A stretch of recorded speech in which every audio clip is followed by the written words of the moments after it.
So I have been patient for the most part with my readers. But some of you, not many, have complained about a few things that I feel I need to address. First and foremost, I am writing in general as a hobby to entertain myself. This story is no exception. I put a poll down on my Patreon to choose the next story I wrote, and this one got the majority vote. I am not writing this story for money or anything like that. My Patreon was set up specifically so that anyone who joined it did so because they liked my stories and wanted to support me. The extra 5 chapters ahead of everyone else were my way of giving something back to them. This said, all these comments saying how bad my plot is, or the way I wrote the story was wrong or weird or whatever, are pointless. The story isn't meant to appeal to everyone, just me and I am quite happy with it so far. Next up on my list of unreasonable complaints that I have been given is the length of my chapters. They are 800 words long every single time. They aren't short at all. They aren't getting shorter, and they don't need to be bigger since I post new stuff almost every day. After that is all the people complaining about the plot of the story and how it feels summarized or like it is skipping in places. It seems that way because it is in fact like that in some parts, and for good reason too. Reading about someone's boring everyday life where nothing interesting happens is just that. Boring. I don't like writing it, and I certainly don't like reading it, and so I move time forward to a point that is actually worth noting. Next up is the complaints I have been getting about the way I write characters, or simply haven't wrote characters. When I started this story, I boiled down the characters to their base elements. Harry was an insecure boy who was desperate to fit in, while Dumbledore was a manipulative, paranoid old man with good intentions. In a nutshell, this fit the characters to a T since J.K. herself wrote them like this in her stories. All I did was adapt the characters to the situation of my own story and run with it. In regards to all the comments I have been getting about cliches or tropes, I feel the need to express that the story has barely even begun yet, and so I have to get all the annoying background details set up before it can really get to the exciting stuff. You know, things that seem pointless now but become important later, that background stuff. That is where those come from when I am writing the chapters. All of this said, I am not just venting my issues here at everyone. I truly do appreciate that others read my stories and enjoy them, and I even enjoy when people ask reasonable questions like, does his avian dominion apply to Thestrals or Velas? Things like that. It makes me happy to see people engaging with the story and trying to figure out what I am setting up for the future, and what is actually just fluff. For everyone who isn't part of the groups this is targeted, and I apologize that you were subjected to this post, and ask for your understanding. Chapter 37. Nick found the Charms classroom as well as a few other nifty little things, like how there was a spot hidden behind a painting of a puppy in one of the unused classroom that you needed to move the ball in the painting to access. It was a small spot, but Nick figured it could be a good place to hide things he couldn't keep on him. The 4th floor was even more boring, as all he found was the history of magic classroom and the hospital wing without even a single secret passage that he could find, despite trying for an hour, much to the amusement of the living portraits. The 5th floor was a bit more interesting, as Nick found the music room, the art room, the prefect's bathroom, and the Muggle Studies classroom. There were a few portraits, of course, since the things were almost everywhere in the castle. The greatest find, however, was the secret room he discovered by talking to the oldest of said portraits. It was accessed by twisting a certain torch to the right 90 degrees before pushing it up.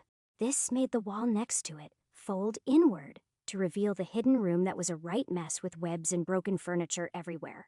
Otherwise, Nick thought it would be a perfect spot to do forbidden things if he felt the need. The 6th floor was the one that confused Nick to a degree, as it was totally normal, other than the secret passageway to Filch's storeroom, where he keeps all the things he confiscates. Nick was pretty sure this was how the twins stole the Marauders map from the grumpy old squib. He moved on to the 7th floor that he knew without a doubt had something exciting. He found the divination classroom, a secret passage back to the 3rd floor, and of course the room of requirement. When he reached the room, Nick immediately knew what he wanted from it without any issue. He paced back and forth in front of the tapestry of Barnabas, repeating the sentence. I want all the lost money in his head 3 times, causing a simple door to manifest on the blank wall next to the tapestry. Opening the door, Nick was surprised to see that there actually wasn't a lot of money in the room. Merely a small pile about a foot tall. He asked the room to separate the coins by type, which was, he learned,